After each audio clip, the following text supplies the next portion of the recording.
Olá, boa tarde. Boa tarde. Segunda-feira de muita notícia boa. São os principais destaques dessa manhã que a gente traz agora para você. Em discurso na abertura da Assembleia Geral da ONU, o presidente Dilma Rousseff critica a restrição a imigrantes e diz que o Brasil está de braços abertos para receber refugiados.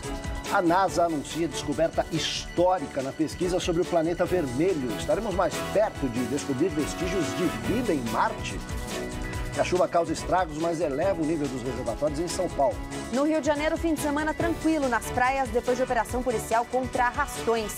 4 em 10 mães admitem ter dívidas por tentar agradar os filhos. Conversar sobre os limites do orçamento pode ajudar nas contas do presente e do futuro. Longe da ONU, a solidariedade aos refugiados que chegam ao Brasil vindos de países africanos. Diferente de outros grupos, eles ainda enfrentam o preconceito. Na Semana do Idoso, uma série de reportagens sobre a terceira idade. Como o Brasil se prepara para o envelhecimento da população. Isso e mais no Jornal da Cultura, primeira edição, que começa agora. Fique aí com a gente.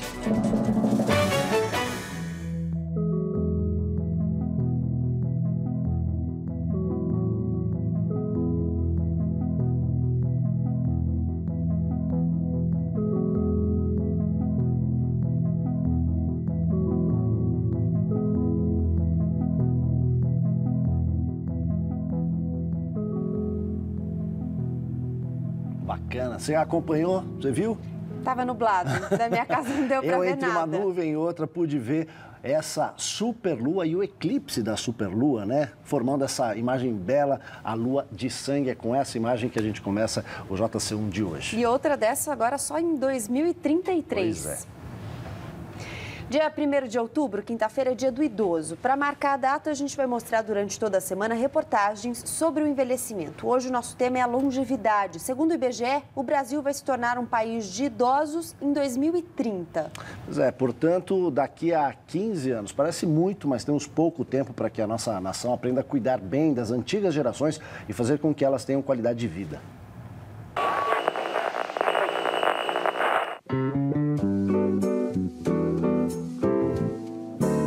28 de março de 1915. Foi neste dia que nasceu Dona Eugênia, professora de formação e otimista por vocação. Que as coisas boas elas vêm e as ruins eu elimino. Nunca descuidou da aparência, da alimentação e da mente. Até hoje frequenta a faculdade 2 vezes por semana, lê e convive com a família. Eu amo a vida. Nos últimos 2 anos, o número de idosos subiu de 12,6% para 13%, o que representa 26 milhões de pessoas. Já o percentual de crianças e adolescentes caiu de 34,6% para 27,3% em 12 anos.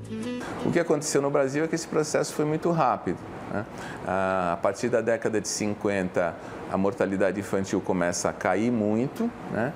E a partir da década de 70, a fecundidade começa a cair muito. A medicina tem a sua responsabilidade, principalmente na mortalidade, né? Na medida em que ela avançou com vacinas, com antibióticos e com tratamentos para doenças que eram muito letais. Na medição mais recente do IBGE, a longevidade do brasileiro bateu 75 anos e ficou 4 anos maior do que a registrada na última década. Agora, o desafio dessa parcela cada vez mais numerosa da população é buscar a qualidade de vida. Os passos de Dona Terezinha só estão mais lentos por causa das 3 cirurgias que fez no último ano. Mas a musculação tem ajudado a amenizar os sinais dos 87 anos bem vividos. Se não fosse esse joelho, ninguém me segurava. O sonho possível não é envelhecer sem doenças, mas é envelhecer sem perda funcional. E os cuidados devem começar muito antes da terceira idade. Evitar hábitos nocivos à saúde, como álcool e tabagismo, manter uma boa alimentação e se exercitar com regularidade são fundamentais para garantir uma velhice saudável. Nos últimos 10 dos 85 anos de seu Israel, vir para a academia tem sido revigorante para o corpo. Mas, para a alma e para a mente, o remédio é outro. A espinha dorsal é a família.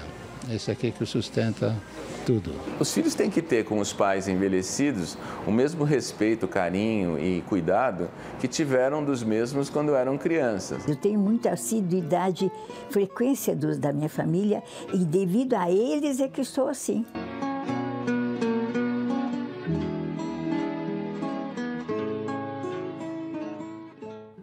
Na reportagem de amanhã a gente fala do amor na terceira idade. A gente vai para as notícias nacionais. A chuva é bem-vinda em São Paulo, mas causa uns bons estragos. Nessa madrugada choveu 20% do esperado para todo o mês de setembro. Árvores caíram, teve até granizo no interior do estado. A chuva forte caiu em várias regiões do estado. Na capital, cerca de 40 árvores foram derrubadas pela enxurrada. No bairro da Lapa, na zona oeste, uma delas caiu sobre vários carros. Não há informações sobre feridos. Moradores dizem que já haviam informado a subprefeitura sobre o risco de queda. Em São Roque, aldeia da Serra, choveu granizo. A tempestade durou 6 horas e causou transtornos por onde passou. Acidente grave nas primeiras horas da manhã na principal via do Rio de Janeiro. 11 carros e um ônibus se envolveram num engavetamento na Avenida Brasil, em Parada de Lucas. 15 pessoas ficaram feridas. A pista central da via expressa ficou fechada e o congestionamento se estendeu por 10 quilômetros. Também na capital fluminense, fim de semana calmo nas praias de Copacabana e Ipanema. Para evitar arrastões, Polícia Militar antecipou o início da Operação Verão e fez blitz em ônibus que seguiam da Zona Norte.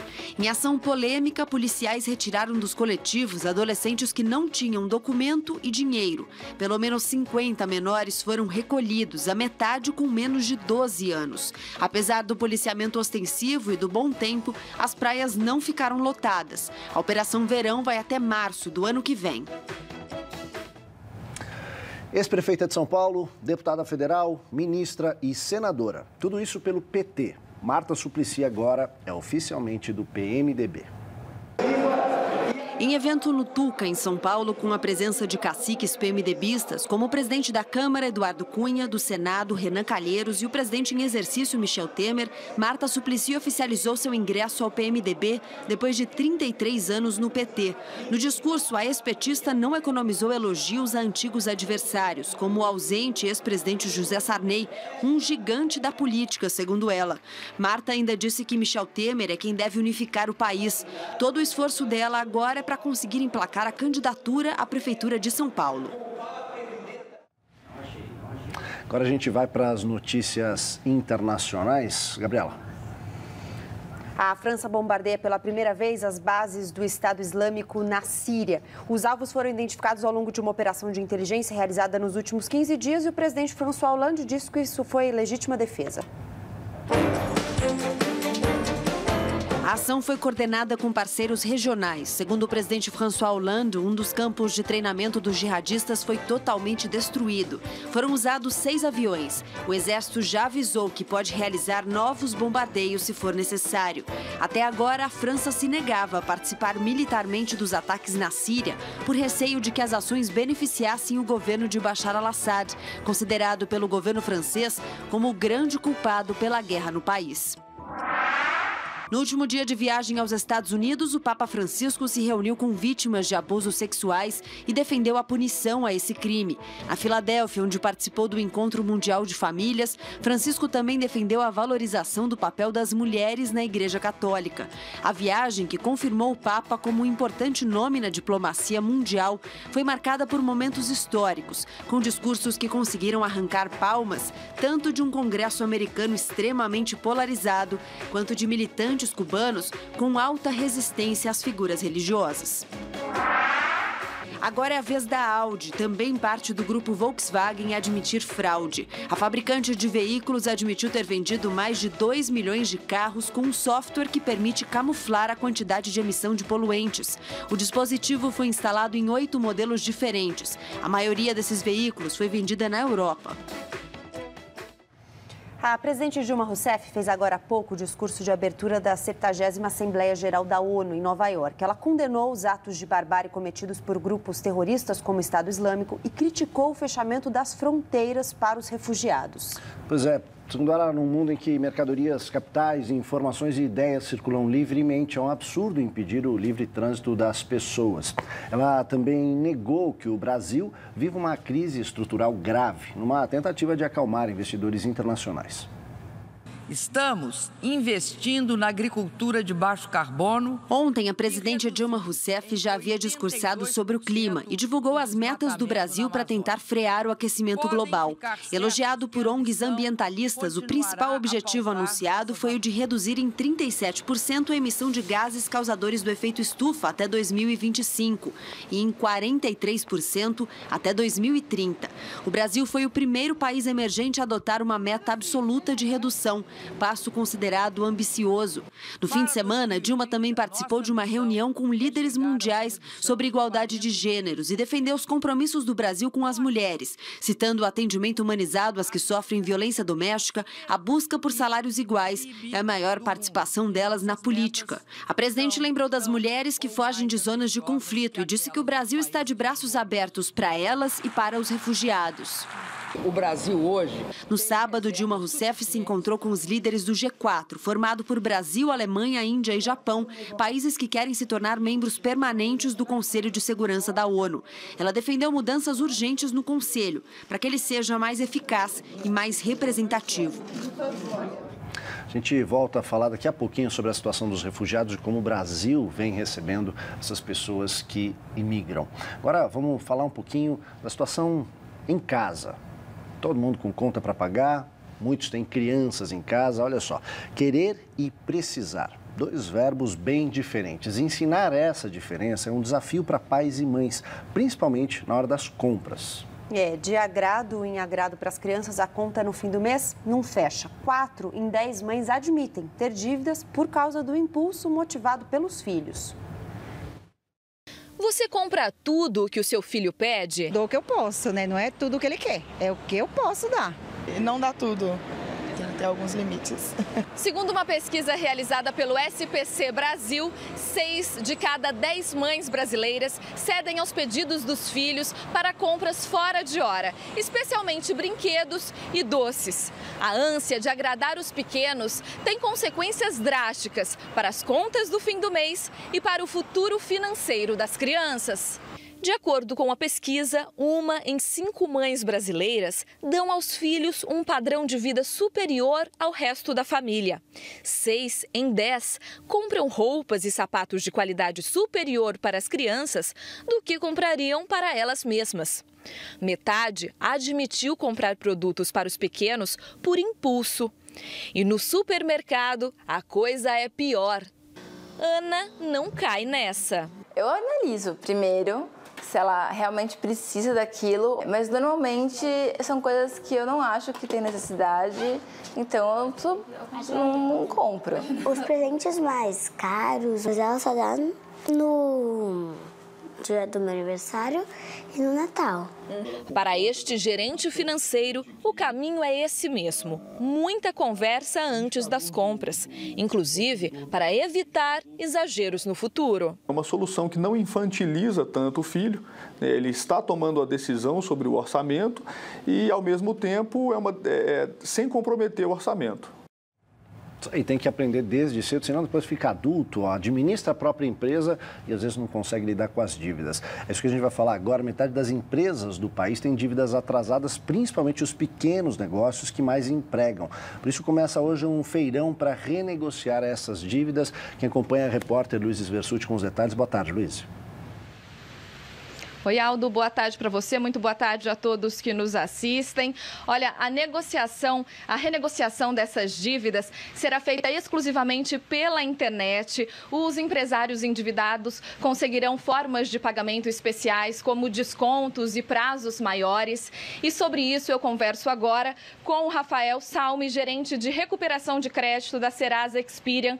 Rafael, boa tarde. Rafael, como será feita essa renegociação das dívidas? Olá, boa tarde. tarde. Bom, é muito simples, basta o empresário de qualquer lugar do Brasil, ele vai acessar o nosso site, ele vai fazer um cadastramento com algumas informações da empresa dele, né, e informações dele também pessoais, e aí enviaremos um e-mail para confirmar o cadastramento. Feito isso, ele vai ser direcionado para uma página da internet, onde vai apresentar as dívidas das empresas com qual ele tem dívida, né?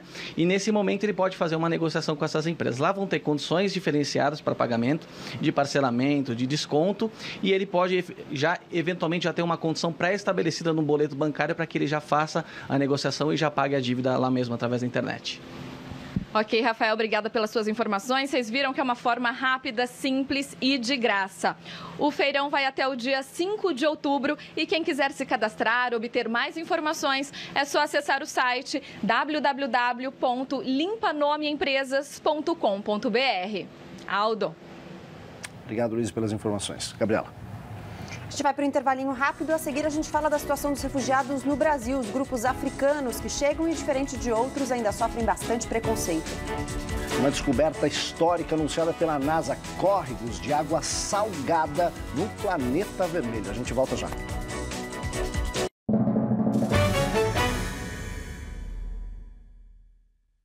Se o assunto é polêmico, se gera dúvidas, ele precisa ser discutido. De segunda a sexta, 12h30, com reapresentação 1h.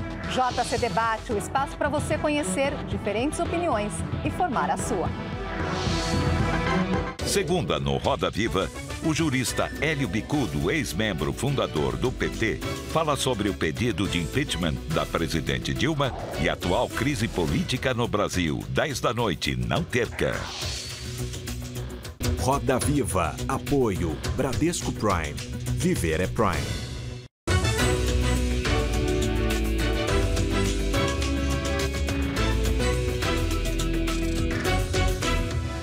Agora você pode assistir ao programa Roda Viva ao vivo no seu celular. Boa noite.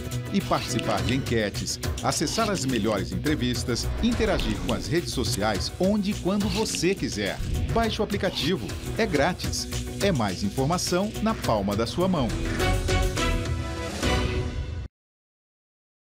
Hoje, mais uma chance de ver o Metrópolis e acompanhar a conversa com o jornalista Laurentino Gomes, autor de sucessos editoriais sobre a história do Brasil. Ele conta do novo projeto, uma trilogia sobre a escravidão. Elza Soares lança disco novo. A diva mostra músicas inéditas no nosso estúdio com uma super banda. Os 80 anos de Plínio Marcos. O que dizem os atores, diretores e pesquisadores sobre o dramaturgo que deu voz a personagens à margem da sociedade. Tudo isso e mais as dicas culturais. Então não perca hoje, às 11h30, depois do Roda Viva. Pronto, os comprimidos do creme, o xarope e o preço. A senhora vai pagar como? Ô, vozinha, a senhora não tá vendo que isso aí tá o olho da cara? Ele é meio laranja, né? Olho. Ó, dá uma olhadinha aqui, ó. Se a senhora entrar no ultrafarma.com.br, a senhora consegue comprar com até 90% de desconto e ainda recebe em casa, vó. Então, vovó, vai levar ou não? Não. Esse é irmão desse, seus olhudos. Fuja de quem cobra o olho da cara. Ultrafarma, porque economizar também faz bem para a saúde. Terça, um dos fundadores do Teatro Oficina. Eu acho que a influência maior que nós tivemos foi Terra em Transe, do Glauber. E veio aquela vontade de devorar, comer essa estética de classe média brasileira. Conta grandes histórias do teatro brasileiro. Foi muito bom, porque uma coisa foi um banho de brasilidade. Terça, 11h30. É um prazer recebermos Renato Borges. No Persona em Foco.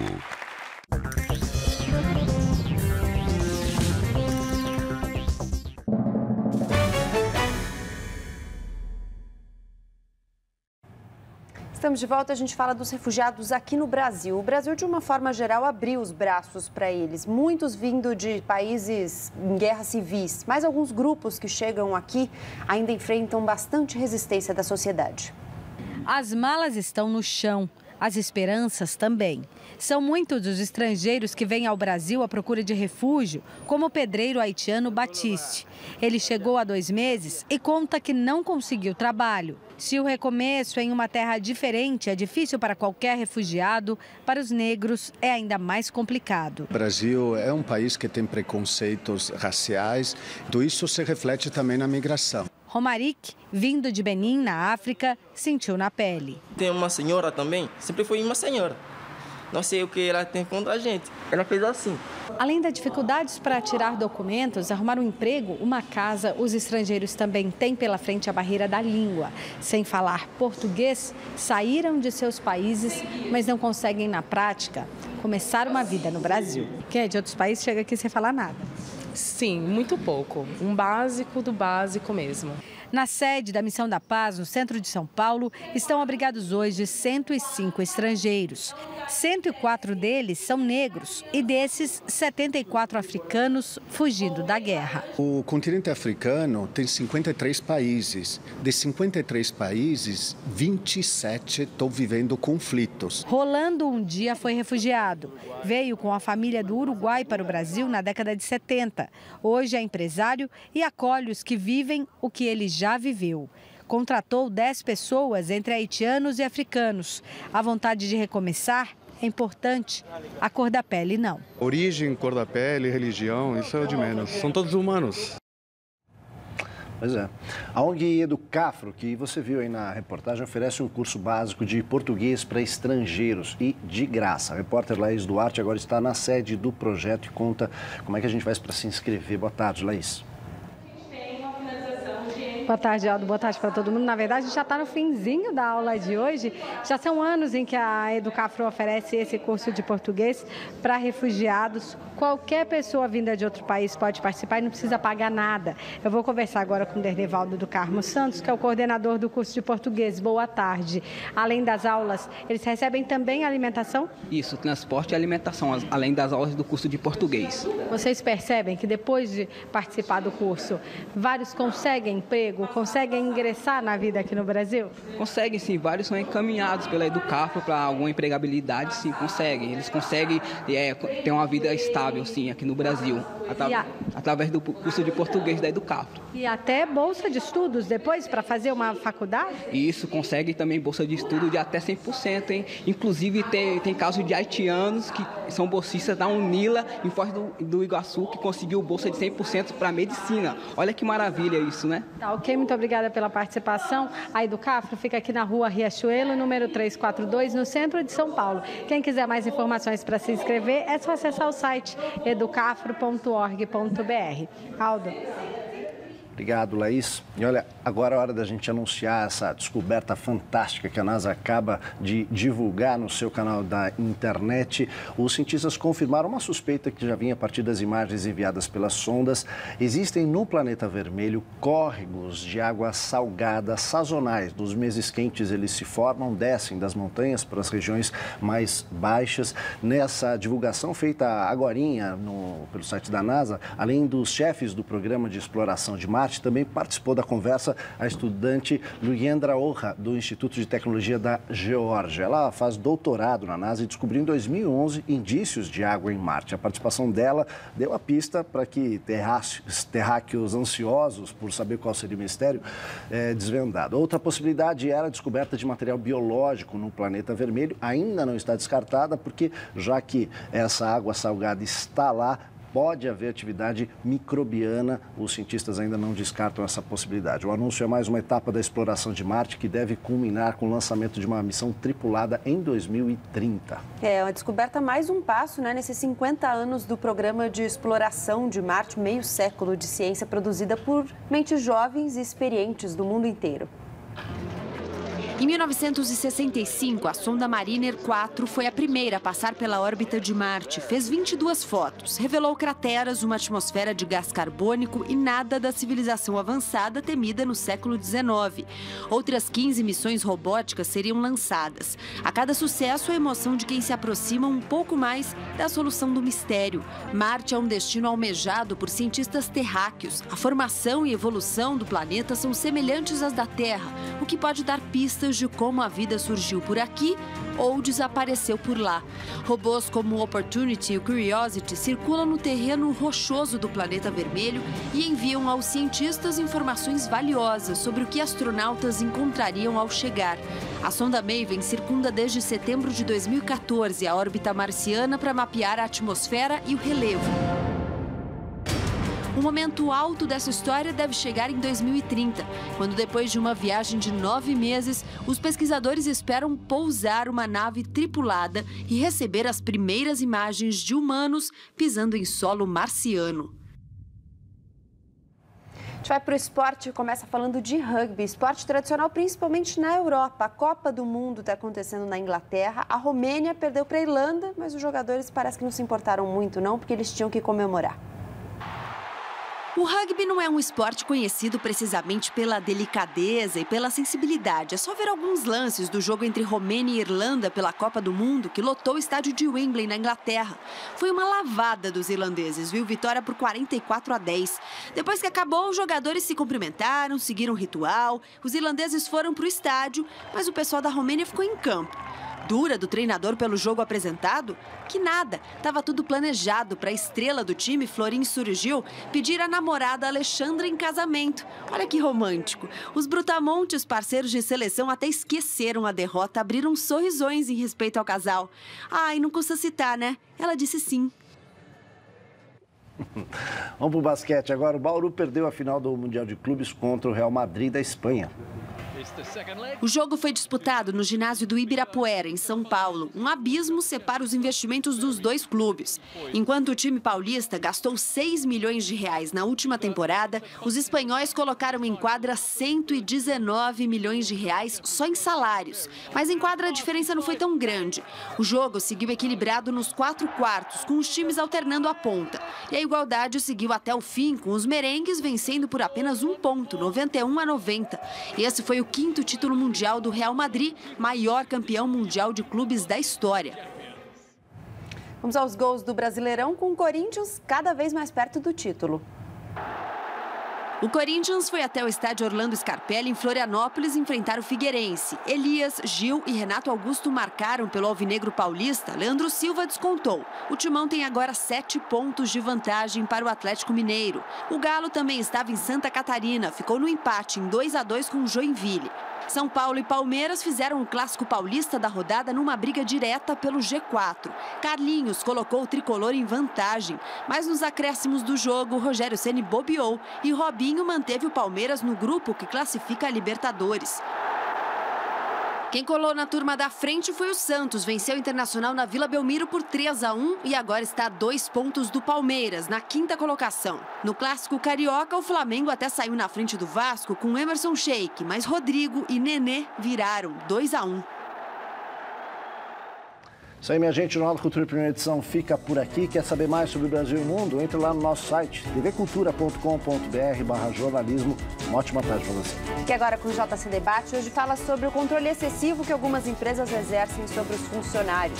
Boa tarde para você, até amanhã, ao meio-dia. Tchau.